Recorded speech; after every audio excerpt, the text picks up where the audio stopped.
ఒక చిన్న 30 సెకండ్ల సోషల్ మీడియా వీడియో 2 జిల్లాల్లో అల్లర్లు చూస్తుండగానే పరిస్థితి చేయిదాటి చివరికి అంతర్జాతీయ సరిహద్దు మూసివేసే వరకు తెచ్చింది. దక్షిణ నేపాల్లో పరిస్థితి అదుపు తప్పి కనిపిస్తే కాల్చివేసే ఆదేశాలతో కఠిన కర్ఫ్యూ అమల్లో ఉంది. ఏం జరిగింది? ఎలా పరిస్థితి ఇంత దూరం వెళ్ళింది? ఇక ముందేమి జరగబోతోంది? ఇప్పుడు వివరంగా చూద్దాం.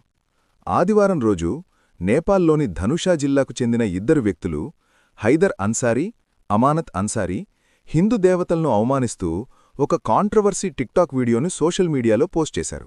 ఆ వీడియో క్షణాల్లోనే వైరల్ అవడంతో స్థానిక ప్రజల్లో కోపం కట్టలు తెంచుకుంది. తమ మతాన్ని అవమానించారని భావించిన స్థానికులు ఆ రోజు రాత్రే ఆ ఇద్దరినీ పట్టుకుని పోలీస్ స్టేషన్లో అప్పడించారు. కాని అదే సమయంలో ఉద్రిక్తతలు అదుపు తప్పాయి. ఆవేశంతో కూడిన జనసమూహం దగ్గర్లో ఉన్న ఒక మసీదును ధ్వంసం చేసింది. దీంతో పరిస్థితి మరింత తీవ్రంగా మారింది. హిందూ, ముస్లిం వర్గాలు రోడ్లపైకి రావడంతో చిన్న గొడవ కాస్త పెద్ద అల్లర్లుగా మారింది.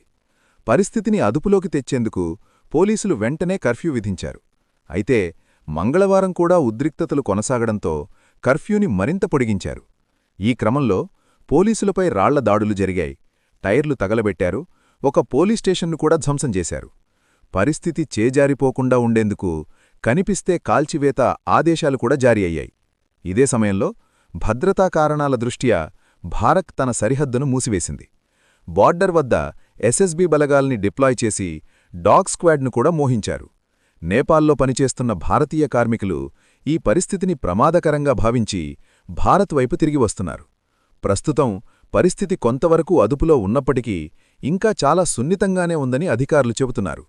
ఈ ఘటన మనకు చెప్పే ఒక ముఖ్యమైన నిజమేంటంటే, ఆన్లైన్ ప్రపంచం కత్తిమీద సాములాంటిది. బాధ్యతతో వాడిపే అదే మంచి చేస్తుంది. లేకపోతే కొంతమంది చేసే